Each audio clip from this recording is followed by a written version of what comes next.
अस्सलाम वालेकुम जी, मैं हूं ज़िशान और आप सभी का हमारे चैनल पे स्वागत है। दोस्तों वेलकम हो चुका है। तो भाइयों और उनकी बहनों, पाकिस्तान के स्पीड स्टार, पाकिस्तान के सुपरस्टार हारिस रऊफ जो हैं वो इस वक्त पहुंच चुके हैं यूनाइटेड स्टेट्स ऑफ अमेरिका।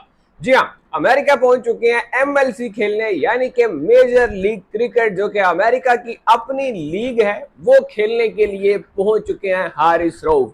जिसको याद है ठीक है, जिसको नहीं याद उसको बता दूं कि हारिस रऊफ लास्ट ईयर भी अमेरिका की जो लीग थी एमएलसी, उसका पार्ट रहे थे और सैन फ्रांसिस्को यूनिकॉर्न्स की टीम ने उन्हें पिक किया था और उसमें खेलते भी रहे थे। और इस साल भी कुछ ऐसा ही होता है, उसी टीम का पार्ट होते हैं हारिस रऊफ और दोबारा से पहला मैच खेलती है वाशिंगटन फ्रीडम की टीम यूनिकॉर्न्स के साथ, जो कि हारिस रऊफ की टीम होती है। फ्रीडम की टीम का आपके बारे में आपको बता दूं उसके बारे में कि उसके कप्तान ग्लेन मैक्सवेल हैं और दोनों टीम्स में हैवीली स्टार स्टडीड प्लेयर्स हैं। दोनों टीम्स में ऐसे खिलाड़ी मौजूद हैं जिनको देख के बंदा मुंगलियां जो है मुंह में देता है और कहता है यार टीम तो इनकी बड़ी सॉलिड है, टीम तो बड़ी तगड़ी खिला रखी है इन्होंने। लेकिन बॉलिंग के मामले में थोड़ा सा ना जरा पल्ला भारी होता है या हारिस रऊफ वाली साइड का। वजह फिर आपको पता ही है, हारिस रऊफ जिस टीम में हो भाई T20 में, फिर उसका पल्ला तो भारी ही होगा ना। अब दोस्तों हालात कुछ ऐसे बनते हैं कि हारिस रऊफ और हसन खान, ये दो पाकिस्तानी खिलाड़ी थे। हसन खान के बारे में आप लोगों को बहुत सारे लोग तो जानते होंगे क्योंकि अंडर 19 के कप्तान रह चुके हैं ये पाकिस्तान के, और इसके अलावा डोमेस्टिक क्रिकेट में बड़ा लंबा अरसा खेलते रहे हैं। पीएसएल में इन्होंने कोयटा ग्लैडिएटर की तकरीबन 4 से 5 साल तक नुमाइंदगी की। तो हसन खान ये वही है, कराची से इनका ताल्लुक है। तो हसन खान जो है वो अब अमेरिका मूव कर चुके हैं, वहीं से उन्हीं की तरफ से खेलते हैं डोमेस्टिक क्रिकेट वगैरह। और ये अब एज एन अमेरिकन क्रिकेटर जो हैं वो इस लीग का हिस्सा है, वो पाकिस्तानी क्रिकेटर के तौर पे हिस्सा नहीं है बल्कि वहां के डोमेस्टिक प्लेयर के तौर पे उस लीग का हिस्सा है। अब दो पाकिस्तानी खिलाड़ी होते हैं जो इस मैच में शामिल होते हैं और उन दोनों की परफॉर्मेंस टॉप नॉच परफॉर्मेंस रहती है भाई। एक तो पहले ऐसी विकेट जहां पे बल्लेबाजों ने धो धो के रगड़ के, मैं कहता हूं निचोड़ के रख दिया बॉलर्स को भाई। 269 रन स्कोर करती है हारिस रऊफ की टीम, यानी कि यूनिकॉर्न्स की जो टीम होती है वो 269 रन स्कोर करती है और बॉलर्स को मार मार के उनका भरकस निकाल दिया जाता है। लेकिन दोस्तों इसमें मजेदार चीज ये है कि जब बॉलिंग की बारी आती है यूनिकॉर्न्स की, यानी कि हारिस रऊफ और हसन खान को जब अपनी सलाहियतों दिखाने की बारी आती है, तो क्या कोई शानदार किस्म की बॉलिंग करता है मेरा दोस्त है, क्या ही कोई कमाल किस्म की बॉलिंग। भाई सब 3 विकेट्स भी ले लेते हैं हारिस रऊफ और सिर्फ 30 रन कंसीड करते हैं एक ऐसी विकेट के ऊपर जहां पे कोई भी बॉलर मुखालिफ टीम का 12 की इकोनॉमी से कम पिटा नहीं है। 12 की इकोनॉमी से कम किसी ने रन दिए ही नहीं है भाई।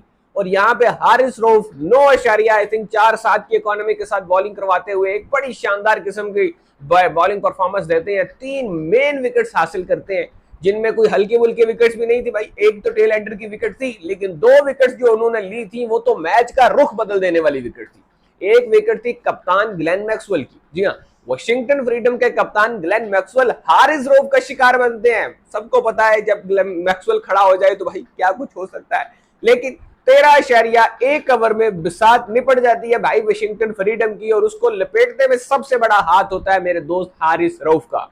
2 ऐसी मेन विकेट्स ये ले लेते हैं कि गेम की कहानी बदल जाती है। एक विकेट लेते हैं भाईजान वो ग्लेन मैक्सवेल की, एलबीडब्ल्यू निकाल के वो फेंक दिया भाई, चल जा अपना काम कर जागे। दूसरी विकेट ये लेते हैं ग्लेन फिलिप्स की। आप नाम सुन रहे हो भाई, यहां से आपको अंदाजा हो रहा होगा कि कोई हल्की टीम नहीं थी वो भी।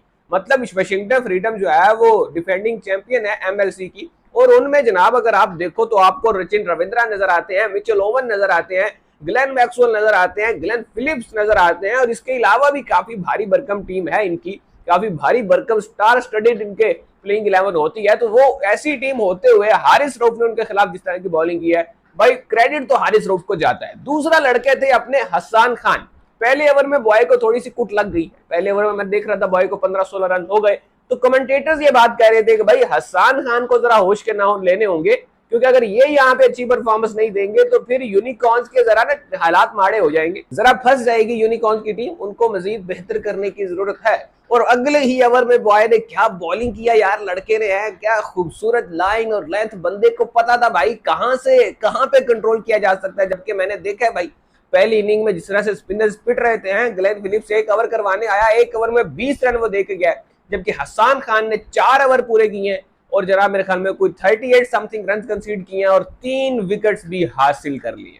मतलब ये होता है ना फिर अंदाज, ये होता है तरीकाकार है। वो हसन खान जिसको हमने कदर नहीं की भाई, जिसकी जो हमारी डोमेस्टिक में रुलता रहा, पीएसएल में रुलता रहा, परफॉर्मेंस भी देता रहा, लेकिन हम क्योंकि मर्जी से पुलिस को खिलाते हैं, मर्जी से मौके देते हैं, तो वो सारा सीन होता रहा। वो हसन खान अब जाके अमेरिका में भाई एमएलसी में परफॉर्मेंस दे रहे हैं। हारिस रऊफ जिनको यहाँ पे टेपिया कहा जाता है, जिनको हमारे लोग ना रिस्पेक्ट नहीं देते, वही हारिस रऊफ जब सेना कंट्रीज में जाते हैं तो भाई चीर फाड़ के रख देता है सबको। शानदार परफॉर्मेंस हारिस रऊफ की एमएलसी के पहले मैच में, और साथ साथ जनाब परफॉर्मेंस तो है हसन खान की भी बड़ी जबरदस्त थी और बड़ी आला थी। और इनकी टीम ने मेरे ख्याल में कोई 113 रन से ये मैच जीता है भाई। जाहिर है 269 रन मार दिए हो तो फिर तो ऐसे ही जीतेंगे ना। और मजे की बात यह है कि दूसरी टीम 13 ओवर में ऑल आउट हुई है, और उसमें भी आई थी को 146 रन वो बना चुके थे। तो मतलब अगर ओवर वो भी पूरे खेड़ जाते थे, गेम किधर और पहुंच जानी थी। लेकिन फिलहाल के लिए दोस्तों इतना ही। हारिस रऊफ और भी बहुत सारे पाकिस्तानी प्लेयर्स जो हैं वो डिफरेंट लीग में जाएंगे, क्योंकि हमारा फ्री टाइम चल रहा है, अभी रेस्ट चल रही है, अभी सीरीज आगे शुरू होगी तो देखेंगे भाई उसके बाद क्या होता है क्या है।